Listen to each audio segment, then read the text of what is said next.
Жыл сайын 7 октябрь күні Кыргыз авиация кызматкерлери кесипти күнүн белгилешет. Бирок тилекке каршы бул тармакта майрамдык маана өкүм сүрбөйт. Себеби көйгөйлөрү көкөй кесип турат. Кыргызстандын жарандык авиация тармагынан буга чейин каттоодон өткөн 32 авиакомпания тең Еврокомиссиянын кара тизмесинде турат. Эгерде Кыргыз авиация тармагында башкаруу системасы бир нукка түшүп, демилгени колго албаса, анда анын кесепети өнүгүүгө алып келбейт. Себеби мезгилден тез учкан маалыматтык технология заманында бул тармакта кыбыроо өзүн өзү жок кылганга алып келет. Анткени авиация жогорку технологиялуу жана тез өнүгүүчү тармак болуп эсептелет. Эгерде тиешелүү тармакта жетиштүү кадр жок болсо, материалдык техникалык база талаптагыдай болбосо, авиация тармагы кантип өнүгөт? Саламатсыздарбы, урматтуу телекөрүүчүлөр, эфирде учурчак көрсөтүүсү, анын алып баруучусу мен Нургазы Жаныбеков. Бүгүнкү чыгарылышта Кыргыз авиациясынын бүгүнкү абалы туурасында талкуу жүргүзөбүз. Алгач студияга келген коноктор менен тааныштыра кетсем. Алымбай Абакиров, жарандык авиация департаментинин бөлүм башчысы. Ошондой эле Талант Садыкбаев, транспорт жана жолдор министрлигинин коомдук кеңешинин мүчөсү. Саламатсыздарбы, урматтуу коноктор.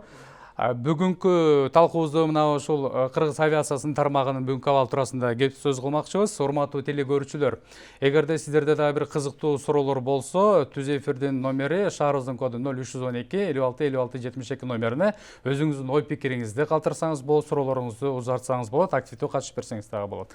Урматтуу коноктор, бүгүнкү талкуубузду баштап берели анда. Биринчи суроону адаттагыдай экөөңүздөргө тең бергим келип жатат.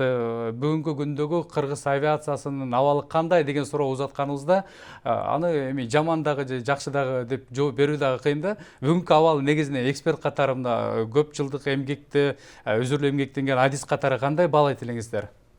Талант мырза. Эми мындай ачык айтканда чала элек да. Анткени мындай самолеттор деле эски самолеттор, мындай жаңы учактарга деле учуп атканда мынакей азыр Кытайда учасыңар, Турцияга учабызбы, эски самолет менен барабыз.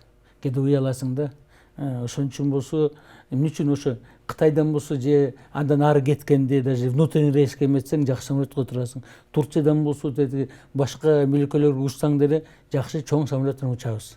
Ошондо болсо биздики болсо мынакей ачык айталык, же арзан билет жок, кымбат билеттер болот бир чети. Анын деле себептери бар дечи.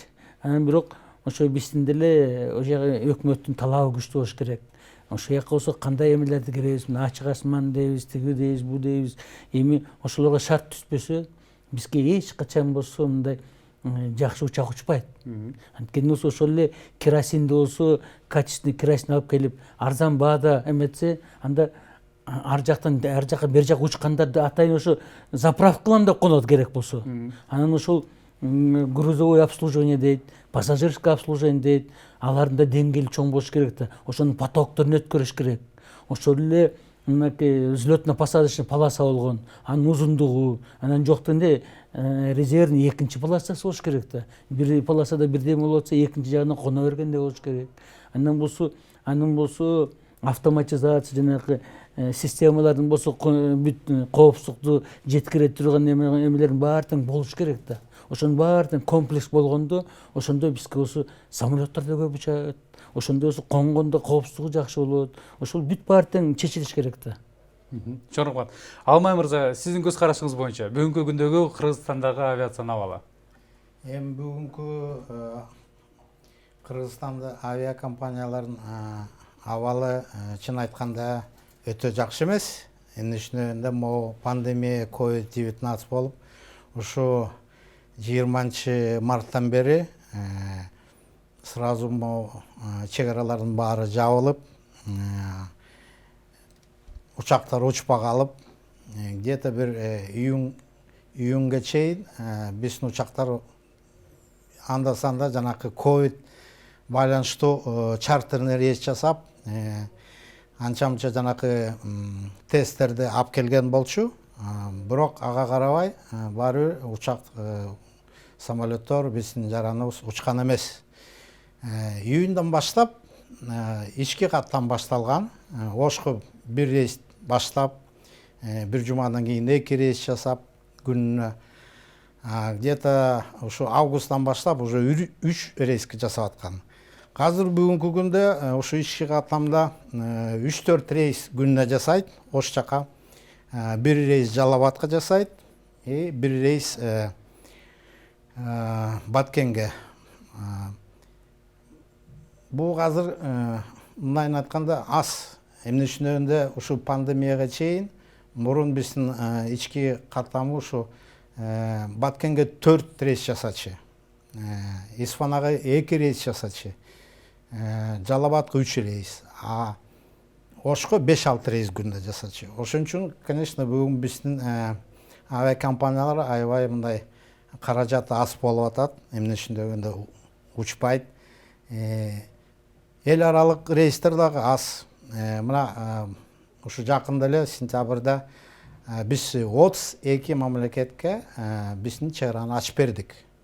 Бирок бизге Кыргызстанга болгон ачкан бир 3-4 эле мамлекет: Турция, Эмираты, Өзбекстан, Казакстан. Ошака биз дагы учабыз. Биздин 2 рейс жасайт авиатрафик Стамбулга. Казакстан менен Өзбекстан алар бизге учат. Бизге алаяка уча албайбыз аңгыча. Эмне үчүн дегенде, могу Эмираттагы бизге учат, биздин компанияга уча албайт. Ошон үчүн ушу Россия биздин жарандар көбүнчө мындайын айтканда Россияга уччу. Екатеринбург, Новосибирск, Москва, Санкт-Петербург дегендей, Омск, Томск аябай көп уччу да. Эми ушу азыр Россия бизге чек араны ачып бере элек. Болгону бир уруксат бар, жумасына бир рейс Москвага биздин бир компания жасайт, Аэрофлот бир компания жасайт биздин авиатрафик менен. Бирок алар дагы бир 3-4 рейс чартерный жасайт. Аэрофлот. Алынбай мырза, кечиресиз, сөзүңүзгө аралчы. Эми пандемияга чейинки, азыркы пандемия учурундагы сиз абалды сүрөттөп жатасыз да. Эми буга чейин деле, пандемияга чейин деле Кыргызстандагы авиациянын абалы мыжык ыйлай турган абалга жеткен да. Анткени биз кара тизмеден көп убакыттан бери чыга албай келе жатабыз. Талант мырза, эң суроону сизге бергим келип жатат. Бүгүнкү күндөгү ушул жарандык авиация департаментинин каттоосунан канча авиакомпания өткөндүгү боюнча маалыматыңыз барбы? Эми так айтканда өткөнү болсо көп, бирок учуп аткан самолеты барлар бир 5-6 эле да. Андан башкасы учпайт деле, мындай эметтерди. Вертолетный эмелер вообще эле жок, мындай ачык айтканда. Биздики ошого шарт түзүп бериш керек да. Анткени мына тоого спасательный операцияга деле тияк вертолеттер жок. Ошон үчүн ошол частниктерге болсо ошол жака учам десе, туристтерди болсо тияка ташыйм десе, ошолорго шарт түзүп бериш керек. Ошолорго болсо керек болсо салыктан бошотуп, бирдемелер жасап бериш керек да. Ошол кагаздарын болсо, уруксат кагаздарын алганга жеңилдетиш керек. Шартты ким түзүп бериш керек? Эми шартты болсо департамент түзүш керек, анан өкмөт түзүш керек. Анткени департамент болсо көп нерсе деле чече албайт, ачык айткандай. Баары эле өкмөткө такалат. Кара тизме дегенде эмне? Ал кара тизме деген болсо ал тияк уча албайбыз деген, ал бирөө, ал коопсуздук жеткиликсиз деген. Авиационный коопсуздук жеткиликсиз. Аякта болсо 100төн ашык деген эмелер бар да, талаптар. Ошолорду болсо аткарыш керек. Алмай мырза, сизде ушундай маалыматтар барбы? Жарандык авиация департаментинин ошол каттоосунан канча авиакомпания өткөндүгү боюнча учурда? Эми бүгүн азыр мен баягы караган боюнча тизме менен регистрация жасабайм, где-то бир 13 компания. Бирок мен могу азыркы абалды айта алам. Азыр бизде 2 компания жанакы жарандарды ташыйт. Авиатрафик менен Тезжет. Дагы бир мамлекеттик авиакомпания Кыргызэйр деген бар болчу. Ал уже бир где-то 3 жыл учпай атат. Бирок ал мамлекеттик компания болчу. Алар болсо ошо 3 жылдан бери учпайт. Анан кийин биз болсо 1 жылдан кийин алардын сертификат эксплуатантты токтотуп койгонбуз. Эми биз уже 2 жылдан бери күтөбүз, качан алар самолет алып, жанакы процедура сертификацияны өтүп, иштеп баштайт деген азыр дагы эле жок. Эми андан башка мына жакында мурун болсо бизде жүк ташуучу компания жок болчу. Мына ушу быйыл уже 2 компания каттоодон өттү, сертификациядан өттү. Жүк ташуу компания, 2 компания бар. Эми азыр болсо дагы сертификация өтүп атат 3-чү жүк ташуу компания. Эми андан башка дагы биздин компаниялар бар, жанакы бияк айтып кетти, вертолет бияк алар болсо авиационный спецработы деп коет. Алар жүк ташыбайт, жарандык да ташыбайт. Алар мындай спец задание менен өзүнчө авиационный эме менен иштейт. Ошон үчүн андан башка бизде дагы бир компания бар, Air Manas деген, билесиз, бүт баары билет. Ал болсо биргелешип Pegasus менен иштеп баштаган. Ал мамлекеттик компания?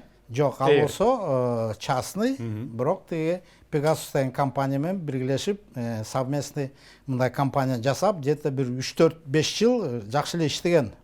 Эми Кыргызстанда мамлекеттик авиакомпания барбы бүгүнкү күндө? Жанакы эле Кыргыз Air, бирок алар 3 жылдан бери иштебейт мамлекеттик компания. Ушу жана сиз биринчи вопрос мындайын айтканда айттыңыз, ушу пандемияга мурун эмне үчүн ошо өнүкпөй атты деп.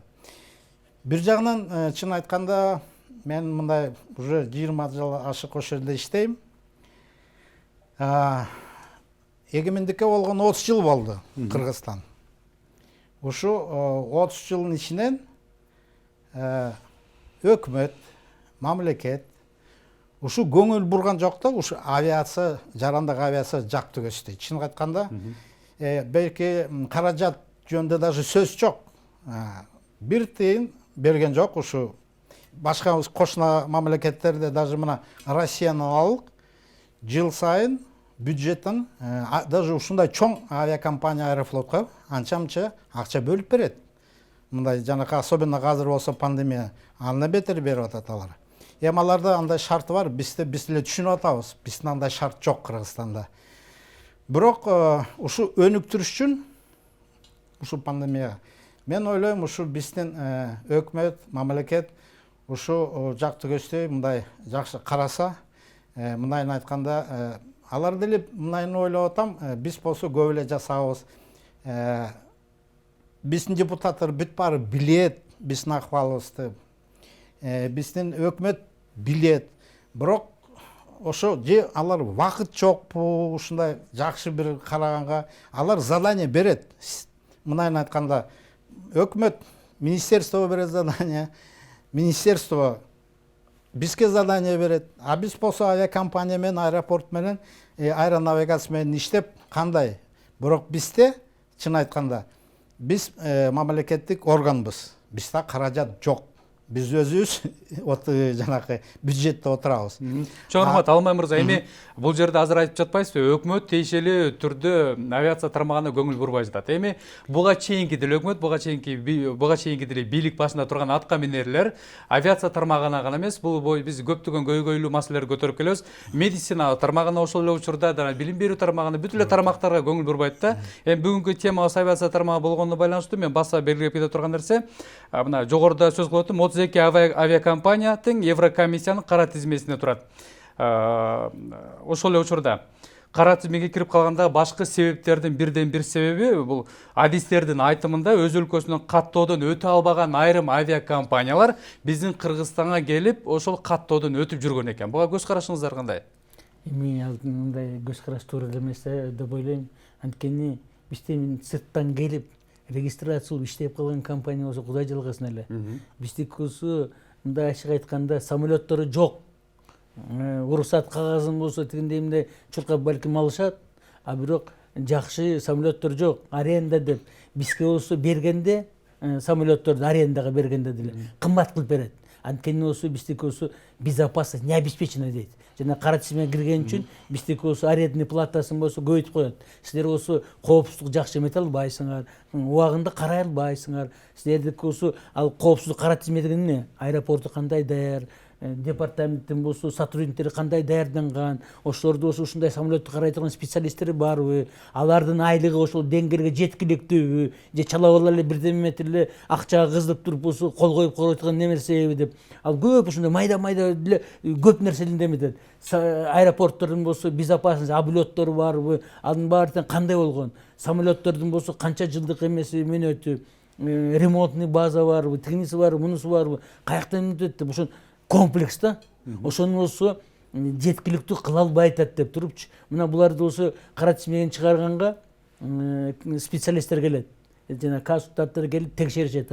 Башка өлкөлөрдөн. Башка атайын авиационный эмеси бар да, общий эмеси. Ал жактан келип карайт, муну жеткиликтүү кылды, муну эметип, бүт мындай тизмеси боюнча иликтеп чыгат. Мына буларды деле азыр быйыл чыгабыз деп ачкан. Биз деле буларды осы угуу жасайбыз да, коомдук угууларды осы жылга сайын жасайбыз.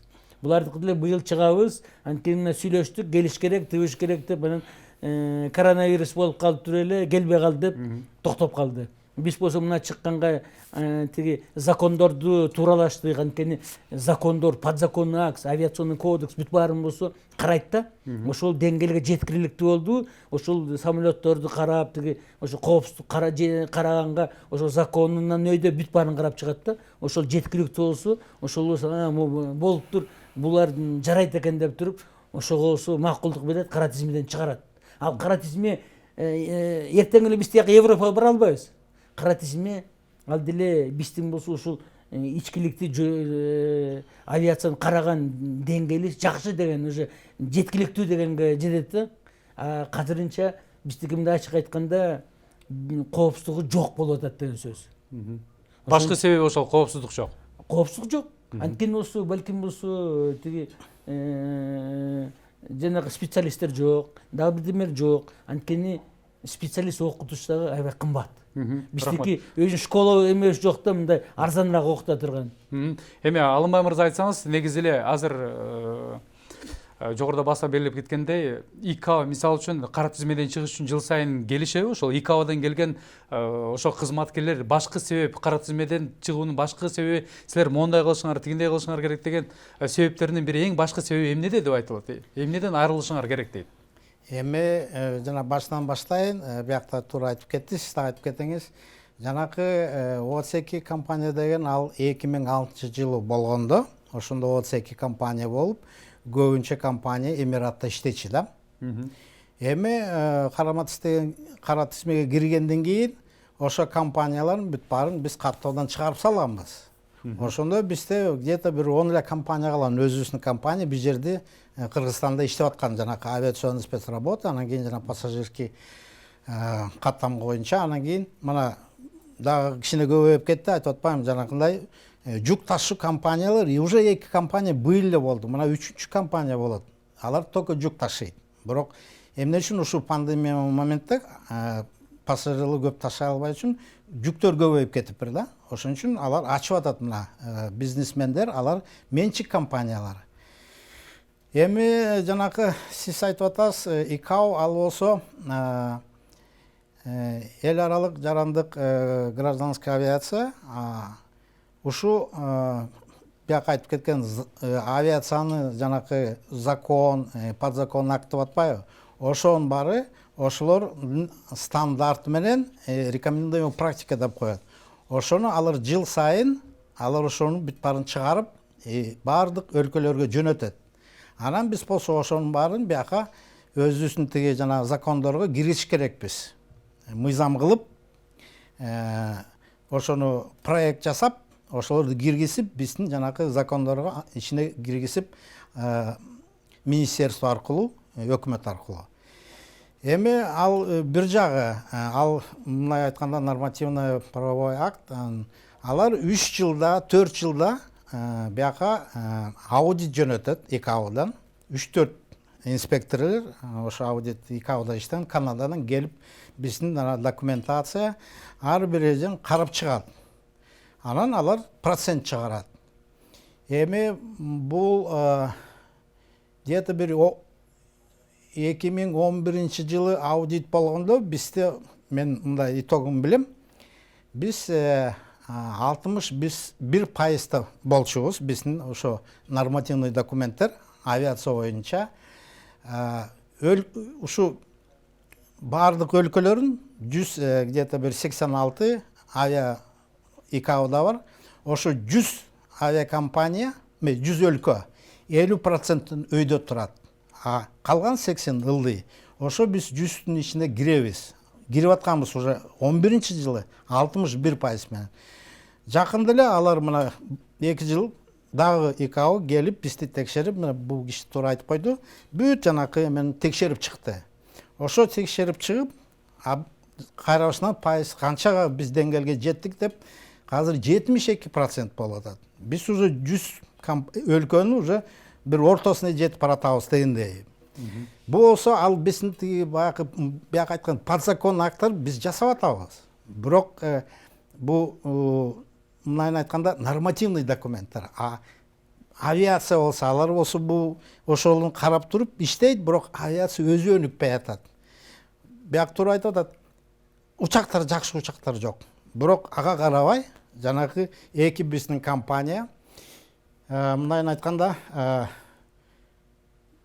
чын айтканда ушу жанагы эки компания башкарып аткан биздин бир мында эң заслуженный пилот летчиктер бар.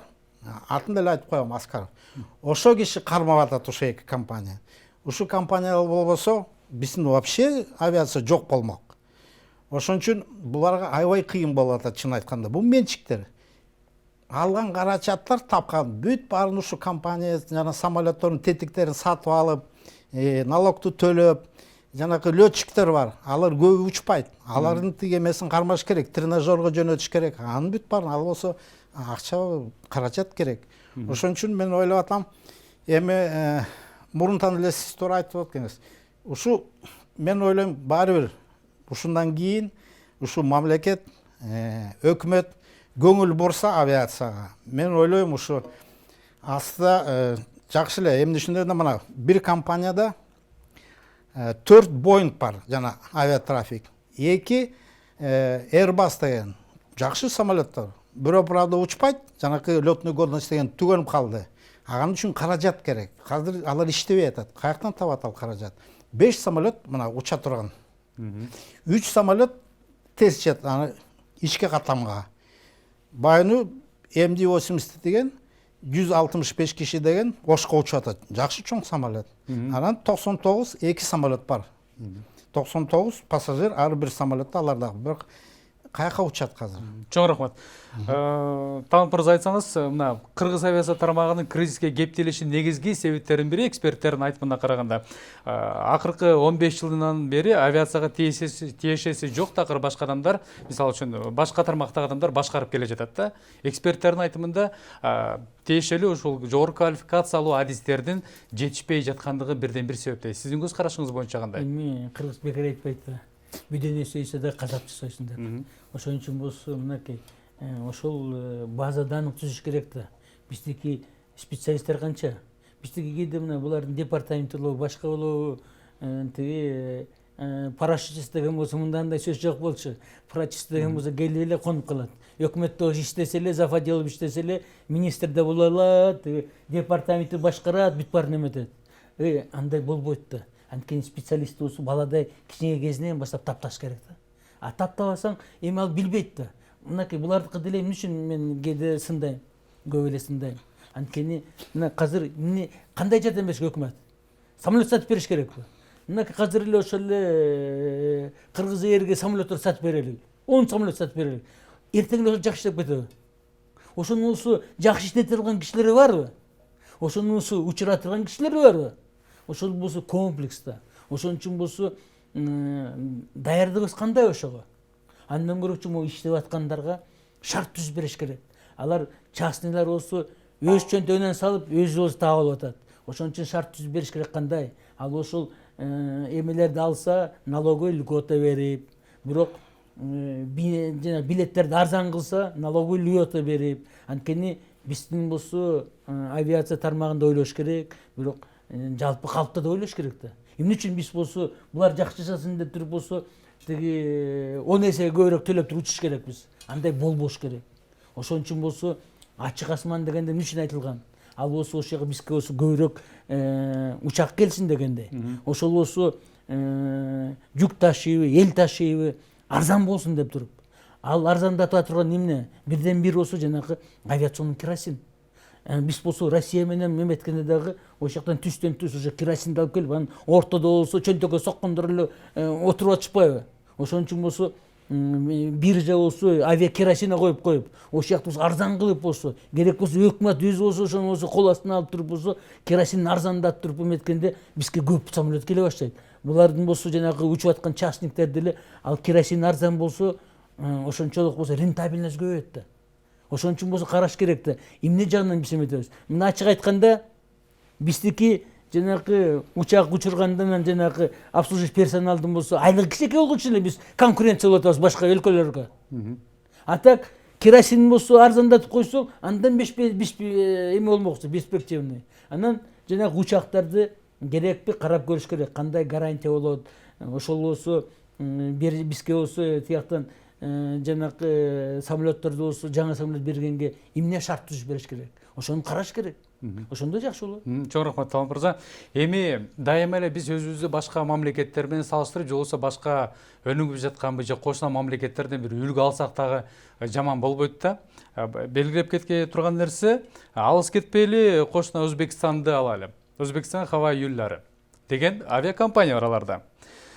Буга чейин азыр ага биз экөөбүз дагы талкуу жүргүзүп отурдук. Алардын авиакомпаниясында мынакей Boeing маркасында 737-үлгүсүндөгү учак 87 үлгүсүндөгү 2 учак Өзбекстандан Ташкенттен түз линия менен Нью-Йоркко чейин багыт алып учуп жарандарды ташып жатат. Бул көзгө көрүнүп бир сүйүнө турган нерсе да. Алынбай мырза айтсаңыз, биз эмне үчүн алардан үлгү алсак болбойт жана алардагы тартипти биз жасасак болбойбу? Эми уруксат болсо жана бияктан бир суроо бердиң эле, ошол суроону мен дагы кичине эметип кетейин. Эмне үчүн жарандык авиацияда мындай башкаруу руководство ылдам алмашат? Мен биякта уже 20 жылдан ашык иштейм. Ушу 20 жыл мурун биз замминистр менен Москвага Кыргызстан аба жолдорунун бир мындай айтканда каражаттары бар экен. Ошо боюнча биз Москвага барып сүйлөшкөнбүз. Ошондо алардын авиациянын жарандык авиация Нератка деген директор болгон экен. Ошону менен сүйлөшүп бир калыпкы бирдеме келишип, ошойдон биз кайра келгенбиз. Бирок мен ал эме эмес. Мына 20 жыл өттү. Ал убакта бизде жарандык авиацияны башкарган жана мына айтып атам Аскаров деген болчу. Директор и замминистр транспорту болчу. Ошондой деңгээлге ушу киши жеткен. Авиацияны көтөргөн ошо деңгээлге замминистр болуп. Мына 20 жыл өттү. 20 жылдын ичинде мына бүгүн мен иштеп атам 15-чи директор менен 20 жылдын ичинде. А Нератка Россиянын жанакы директор болгон. Азыр болсо биринчи заместитель министра Российской Федерации. Ошо деңгээлге ал көтөрдү авиацияны. А биз наоборот түштүк.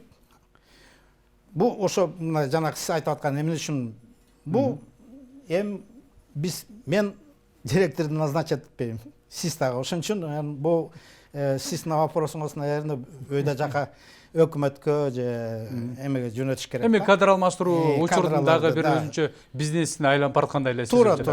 Ошон үчүн эми жана сиздин кийинки вопросуңузга Өзбекстан башынан баштап эле самолеттор алар мамлекет сатып алчу.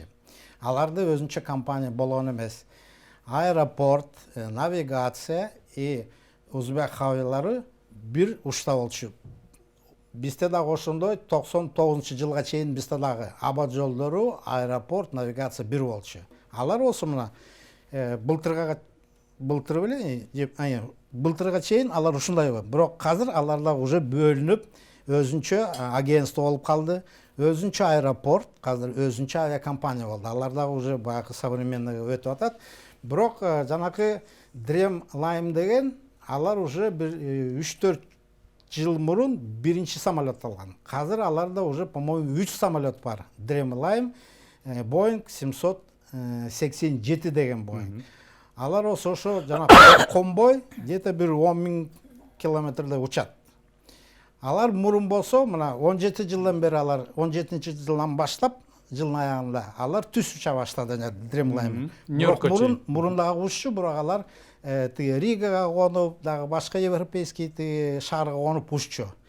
Эми, конечно, бул алардын компаниясы даже азыр мына биз алар бизге ачып берди, биз агалар ачып бердик чет мамлекет. Алар азыр болсо бир жолу азыр жумасына уже баштады. Бир рейстен жасап атат Ташкенттен бияка. Эми биз, конечно, андай бул баары бир кандай болсо азыр авиакомпания хавайлар акционерное общество. Бизде жана мен айтып кеттим, сиз деле билесиз, 3 жыл мурун жана айтып кеттим, Кыргыз Эйр мамлекеттик компания бар болчу. Алар башында 3-4 самолет бар болчу, жакшы эле учуп аткан, жакшы эле конкуренция болчу. Биз болсо баягы агентство моундай финансовый жагынан тагы бизге андай эмебиз жок да, киришкенге. Биз только нормативный документ менен жана сертификация, лицензия, лицензияда уже бүтүп атат. Мына быйыл буюрса алып салат бизден лицензия. Эмне үчүн биздин основной могу аэропорт, авиакомпания бүт баары лицензия менен иштебей, сертификация иштейт. То есть сертификация ал текшерип туруп, бүт баары жана норма биздин документтерге лайык келсе, ошондо гана берилет. Аны целый комиссия берет. А лицензия болсо ал эчтеке деле баягы уруксат берет. А уруксат берген ал Минюсттан регистрация жасап эле алат. Андан башка авиакомпания болсо сертификат эксплуатант алат. Ошол жерде жазылуу, что моундай тияка учкан уруксат берилген деп. Ал болсо международный сертификат. Ошон үчүн эми бул Жок, эмне кылыш керек? Ошолордон бир мисал алсак, үлгү алсак болобу? Ошолордон үйрөнсөк болобу? Биз эми авиация тармагы аларда барган сайын алдыга жылыш болуп атат. Бизде барган сайын эле өзүңүз айткандай, мына артка эле карап баратабыз да. Эми жана эң биринчи мындайын айтканда вопрос мен айтып элем башында эле. Мен ойлойм ушу биргелеп депутаттар, биздин өкмөт, министерство, Министерство финансов, Министерство экономики, агентствону даже кошуп койсо, бизде эле эксперттер бар. Ошо бир кандайда бир же ушу Эйр Кыргызстанды жандырып, же болбосо жаңы бир компания алып, ушу средства, инвестор болобу, же дагы бир жакшы самолеттордун бир 2 международный эл аралык уча турган чоң самолеттон 2 мындай ортоңок ушу биздин ичинде жакын кошуна мамлекетке Алматы, Астана, Душанбе жакшы болот эле. Вот мына азыр болсо биз мынакей кайта эле мына дилетанттарга берели деп атабыз да. Жогорку кеңеш депутат. Эми аларда болсо эксперттер бар, нормальный мындай любой оорунун диагнозун коюш керек. А биз болсо кичине чоңураак самолет, кичирээк самолет, мындай, биягы канаты мындай болсун, тиягы куйругу мындай болсун дегенде андай болбойт да. Ошон үчүн болсо так айтыш керек. Андан консультационный компания болсо заказ бериш керек. Кандай трафик бар, азыркы существующий, оңдош үчүн болсо эмне кандай кыймыл аракеттер жасаш керек. Самолет болсо сатып берсе эле ал оюнчук эмес мындай. Ар бир баласына болсо самолетик алып берип ойноп таштап койгудай.